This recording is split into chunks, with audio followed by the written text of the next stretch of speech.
Friends, once again, this is a very special segment. Jim Messina is my name. You all remember me. I present a lot of vintage drum videos just for your enjoyment.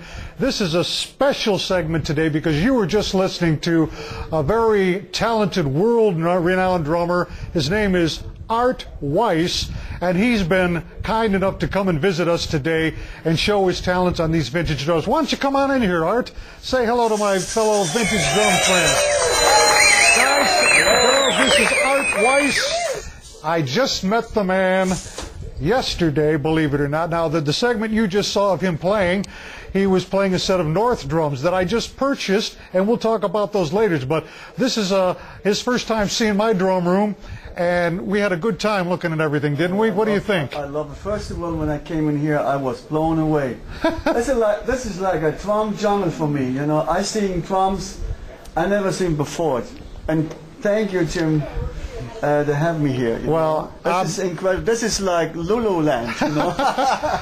I see. You know, well, the influence is there. I can see that, you know, with some of the instruments that you brought here, he's got some homemade instruments, and you can see there's an African influence here, Afro-Cuban influence, and you could tell by some of the beats that he was playing, he is very well schooled, and he's just a very energetic artist, I'll tell you. But he's going to tell us about this little shaker that he made. This shaker, actually, it's not made for me and my friend doing stuff. This shaker is actually made from Nemilche Baby from Puerto Rico, a very famous percussion player too, by the way.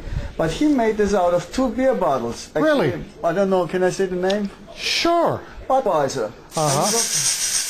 What an incredible sound, you know. It really does. Just glued together here, and he put some pellets in there, you know, so they got the fine sound. I'll bet it's very light. Yeah, very Bud Light, you know. That's right. How did it feel? Now, you guys don't know this, but we set up just some drums from my vintage drum collection here. He's never played this set before. He just sat down. We have a cocktail drum here for the bass drum, so the pedal is beating. The beater goes upwards, and what we've got for the snare. And I wanted to ask you, how did you like this snare? This is the 1920s LEEDY Black Elite that I showed you in an earlier segment, and he just made it sound beautiful. He made it pop.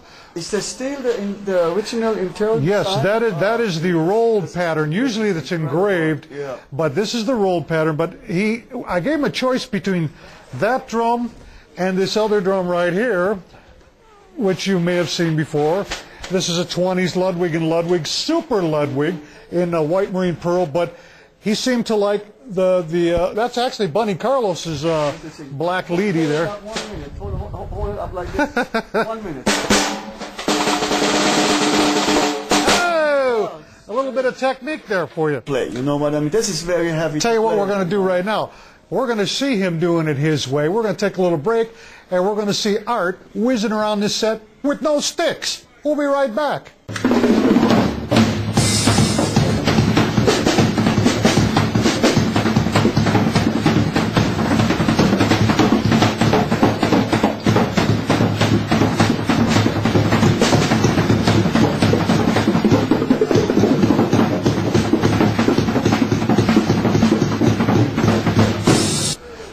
I'll tell you, Art, I am blown away. That was amazing. How did you learn to play with your hands like that? You seem to get you put so much of your body into that. How did you learn to do that so fluently? That is beautiful. I mean, before you know, I mean, the spirit of that vintage drums is incredible. What you can get out of them, you know, and then the history and stuff. But the playing, you know, before we played all with the hands. There was no sticks. Later on, we add some sticks, and you know, I think from human creation, the first thing was the voice, you know, what makes sounds. Yes. So I respect very much singers, you know, as a drummer, and the same is. Then I think the first instrument was the second instrument was the drums, and like I said, the fingers. Sometimes I say it also, the fingers, the singers. Yeah. Maybe we can do later a little session together, you know. You know, I'd like to do that. In fact, you guys, you know, I'm known as a collector and a vintage drum collector, but I do play a little bit, and maybe Art and I will get something together for you, and we'll have some fun with some of these really old vintage. Let the spirit talk out of your vintage. That's right. Instruments, you know. We'll be right back.